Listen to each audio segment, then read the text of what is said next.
Let's jump to the story. We'll shift here. From the Daily Mail, Democrats' civil war over student loans explodes. Biden is blasted as out of touch and told he is punishing those without a degree by his own party, as new projections say it will cost Americans $500 billion. This is maybe a white pill moment.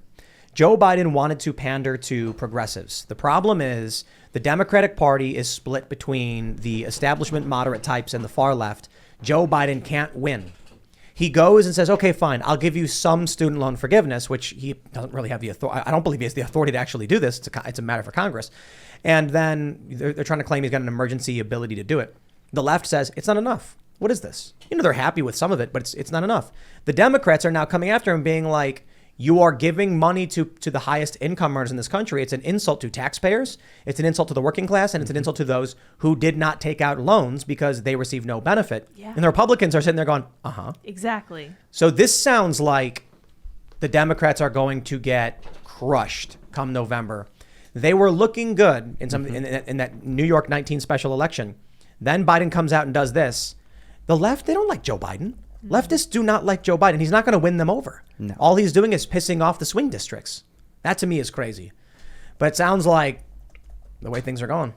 Republican sweep. I don't like how they phrased this article here. Democrats' civil war. I don't like that they're softening that term civil war. I feel like we're doing a real disservice to our species if we do that, because civil war is not a good thing, even in metaphor. Well, they're just conditioning you to hear the word civil more and more. So when it starts happening, it's like, oh, it's been around for a while. We've been in it for a little bit, Secondly, I just posted on Twitter earlier, I'm having issues with this loan repayment thing because I'm in this bracket under $100,000 salary. It's like $100,000 salary, $25,000 in student loans, probably $8,000 of it or $10,000 of it is interest unpaid that's accrued over the last 20 years. I'm not comfortable taking this money if they're going to print it from the Federal. I will not take this money if they print it from the Federal Reserve. I don't know. Do you have to apply for it? I don't know. There's a website I heard that's already down. It's already down. Yeah, that sounds right. I'm opting out of this. I'm not going to do this to my fellow Americans, man. They do not deserve to pay my bill. It's insane. This is the craziest thing, too. It's like a bunch of conservatives are coming out saying, like, this is wrong. Student debt forgiveness is wrong. And then the left is responding by showing screenshots of them having accepted PPP loans. I think it's weird that they took PPP loans. I got to be honest. Yeah, I know there was a reason to do it. There was market stagnation and, people didn't want to go under. But I kind of look at some of these companies and I'm like, these companies make a lot of money. Did they really need it? Because I'll tell you this, Timcast did not. Neither did Daily Wire. Yeah, didn't take any of that COVID Daily Wire didn't do it. They did not, no. And really? In fact, they were circulating a screenshot of a guy named Ben Shapiro far and wide saying, look at this, the Daily Wire took PPP funds. They never did. The Daily Wire made a point of never taking any PPP loans. In fact, if you look at the full screenshot of this Ben Shapiro, he's actually a real estate agent. So no, I didn't do that. He's a real estate agent. Yeah, exactly. It's they're just lying. They're lying. Yeah. Timcast, I will say this. I outright was like, no way. I'm not going anywhere near that. No. You know why? Because I knew it's like, for one, it's all publicly available information. And I'm like, I don't want that money. I don't need that money. I would rather take the hit and then dip into the red and have to go into our rainy day funds or whatever, than accept, these PPP loans or whatever. It's because they're printing it. They're devaluing our currency by doing it. If they were going to the loan companies and saying, okay, you're not getting your usurious interest back because it was unethical in the first place, that I'd be fine with. Then I'm like, yeah, let's erase what they think they deserve. But I'm not going to tax the citizens by printing more. That's crazy. Well, tuition's just going to go up more. Yeah. That's how this works. There's a meme where it's that meme of the guy and he's like looking all happy and it says when they forgive $10K in student loan debt, and the next one is him looking shocked and it says when your tuition goes up $10K next year. Yeah.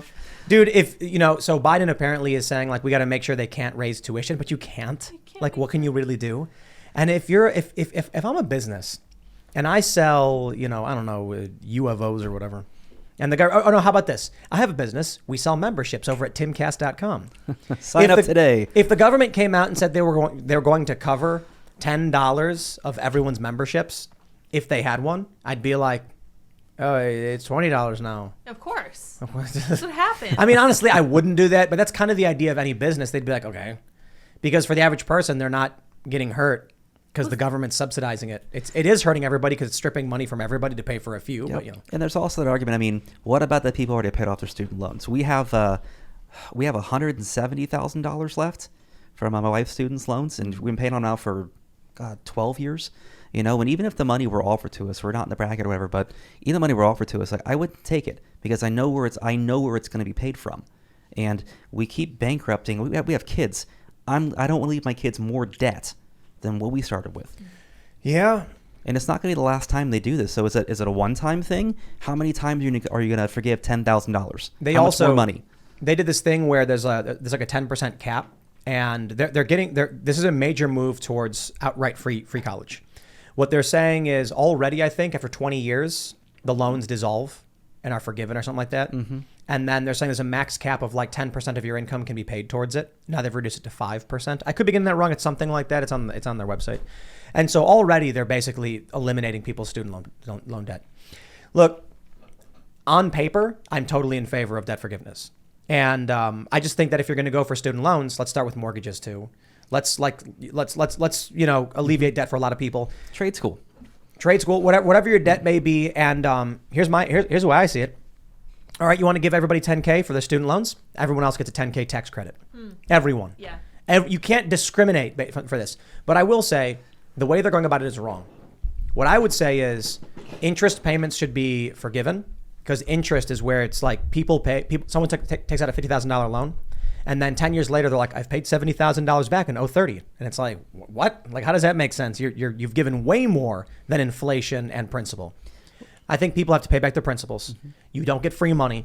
There should be some interest for inflation, but not this insane compounding BS. And that's a place to start. However, the real place you start is ending the loan system, just shutting it down. None of that. But I don't know. I do want to say the main point of this is not to talk about student loans, to talk about Republicans winning in November. Because if everyone's getting pissed off about this. Well, how much of this is just a bribe too? Like 10,000, not the 50,000 they promised. Maybe it's just like we got to do something. How much of it is just a bribe for voters? Well, if he was smart, Biden, he'd say, I'm going to sign an order, $10,000. And then, when next Congress, we're going to come together and figure out how to do 50 if the Democrats win. And then people are going to be like, there's the bribe. And that's the smart way to go about doing it. Maybe he'll come out and say it and say, I know people are unhappy, think 10 wasn't enough. In the next session of Congress, they can approve more or something like that.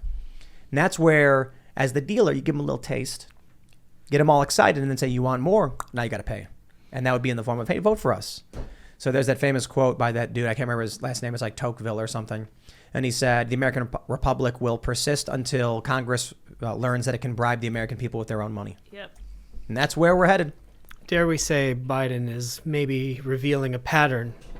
One might even think he might not be a great father or grandfather. Maybe he tries to solve problems by throwing money. Over the line. Over. I'm basing this on nothing. I just get the feeling. I'm looking at the fruit of the tree. Yep. His kids turned out fine. Yeah. I see a pattern. Maybe if we connect some dots, I don't know.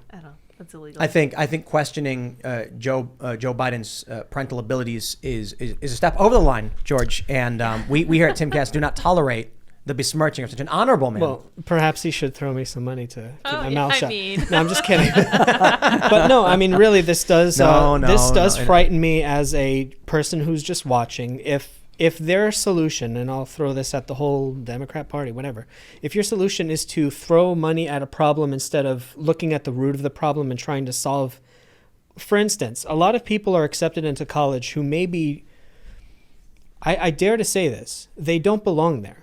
And there's this whole industry of just putting butts in seats because it makes the colleges look like they're this exploding business. There's lots of people going to school. You get a lot of crap degrees that mean basically nothing, flooding the market with people, a labor force who really don't deserve to have these degrees, I dare to say. So they just kind of fail their way through college. They accept loans from whatever people are going to give you. I don't know, I'm going to give you a loan and you're going to pay me this much in interest in a few years. They can't pay it because they can't find work. Inflation's happening. So now those loans are basically, I don't know what's happening to the value of the loan, but you still have to pay the interest. We, the taxpayers, are going to be left with the bill anyway. Maybe that was the plan from the beginning.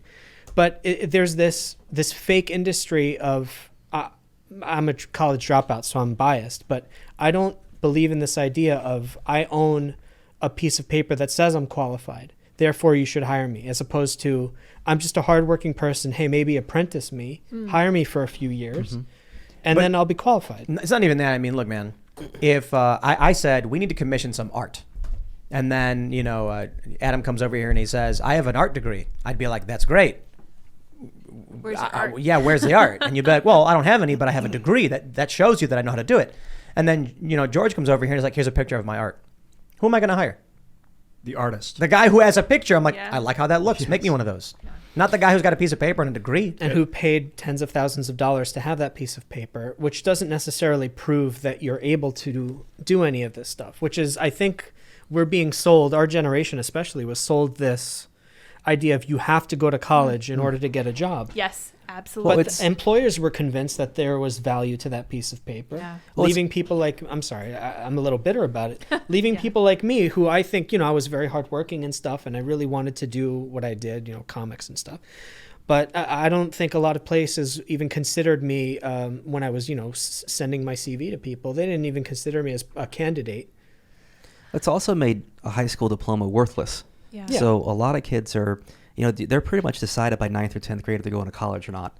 They kind of check. I mean, I know I was that way when I grew up. I was in high school, didn't really have a lot of interest in going to college. So I kind of just played video games and hung out, And now having kids, there's that social pressure. It's like, I have to go to college because I want my kids to go to college. And I know it's social engineering, and I'm supposed to want to do that because good fathers do that. They make sure their sons have good degrees and they can take care of their kids. Yeah, I have to agree with George. I think that this is fully systemic, and I think it stems from the problem of encouraging kids. I think the reason we have so much underwater basket weaving and so much student loan debt right now is because kids have been told that college is the only way to go. This is what you're supposed to do. Exactly.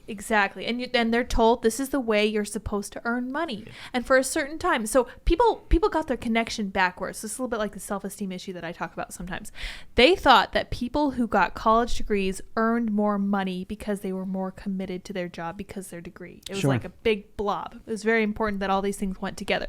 The fact of the matter was that the people who were super committed would be the ones who would end up going to college for that specialty, and then who would end up going into that profession and being really focused and really talented at what they were doing. Well, high school doesn't really specialize you or set you up to go into college. Right. Right, so that too. It trains you to go to college. It trains you to teaches you how to school, right? But anyone who's got an associate's degree will tell you the first 2 years of college are the last 2 years of high school, know? But again, the high school diploma is meaningless now. So maybe a solution is to make high school meaningful. These kids after 9th or 10th grade could be taking a 2-year apprenticeship program and be coming out as a plumber's assistant or an electrician assistant. We can make meaningful solutions with public high school. 100%. I just don't see that. I don't see the desire for them to do that because they want you to go to college. No, and the scary thing is that I see this pattern for the past few years, but it's been happening for a long time, of borrowing from the future so we can pay the bills of today. Our kids are going to inherit this. I don't even know what to call it. Someone's going to pay this bill. It's maybe going to be us in 10, 20 years. I don't know. Maybe they're going to try to sell Alaska to somebody or something to pay this off. That'll be fun. But where is this money going to come from? Well, they could just print more. Have we tried that? Oh, we have tried you're right. that. Just print more. Let's do that. Yeah, they did try that. No, wasn't 100 years. Wasn't it March of 2020 that fractional reserve banking ended and it went infinite reserve? Yeah, they can print Unlimited. as much as they want now. That's fine. So it could go wrong. It used to be Sounds that fantastic. you could issue a loan creating money up to 90% of your holding. Yeah. And then, 9/10. the way it would work is like, I put $100 in Bank of Ian. Ian then issues a loan for $90 to George, but he still has the 100. The $90 is created upon issuance of the loan. Then George gives me the 90, and then I create, Well, George then can take that 90 so Tim, you give me 100, I have 100. I can give you 90, I keep my 100. You keep your 90, but you can loan out 81 to someone else. They can keep their 81, but they can loan out 73 to someone else. He then deposits in another bank and then they issue another loan. But no, it's crazier than that. Ponzi scheme, yeah. It's crazier than that. In March of 2020, they basically said, you don't need reserves anymore. I can loan you 10 million. You can loan 10 million of that. I wonder if you can loan 11 million of your 10 million. Banks to someone. can just literally snap their fingers and write money to anybody. It's they a want. game of hot potato. Someone's going to be left holding it, or musical chairs or whatever. It's sort of, but it's a game of hot potato that, like, while the hot potato game is playing, someone is they're juggling a bunch of potatoes, and then the rich people are like chucking the potatoes into a box behind them when no one's looking, and then they're like, "Okay, guys, I'm leaving. You keep playing the game. I don't want." And then they walk away with a box full of potatoes. Yeah. It's going to be us silly poors that end up paying it. I mean, Oh, yeah. I definitely think it's going to go down to a two-class system. The middle class continues to shrink, and I think what they're afraid of is generational wealth, right? It's very difficult to amass generational wealth to set yourself up. And I think the problem is with generational wealth is that you eventually start gaining power and influence. And the less people that can have power and influence, the less we can change the system. It's interesting.